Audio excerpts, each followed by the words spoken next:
तूफान को पालतू बनाने चले थे, पर उसे बांधोगे कैसे? लड़कियों कहीं फाइट तो तुम एकदम कमाल की करते हो। 13 সেপ্টেম্বর বিহারে মুক্তি দেওয়া হচ্ছে শাকিব খান অভিনীত তুফান সিনেমাটি। 1 মিনিটের ট্রেইলারটি করা হয়েছে হিন্দি ভাষায়। বিহারের সিনেমাটি সেখানকার দর্শকরা হিন্দি ভাষাতে দেখবে।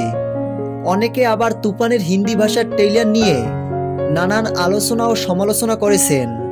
অনেকে বলছেন তুফানের হিন্দি ডাবিংয়ে চরম হতাশ, কেননা বাংলা ভাষার তুফানের ট্রেইলারের মতো অতটা সুন্দরভাবে ফুটে ওঠেনি হিন্দি ভাষার ট্রেইলারে। তবে আমার মতে 1 মিনিটের ট্রেইলার দেখে পুরো সিনেমা সম্পর্কে মন্তব্য করা যায় না। আগে সিনেমা হলে গিয়ে সম্পূর্ণ সিনেমাটি দেখুন, তারপর একটা মন্তব্য করা ভালো হবে।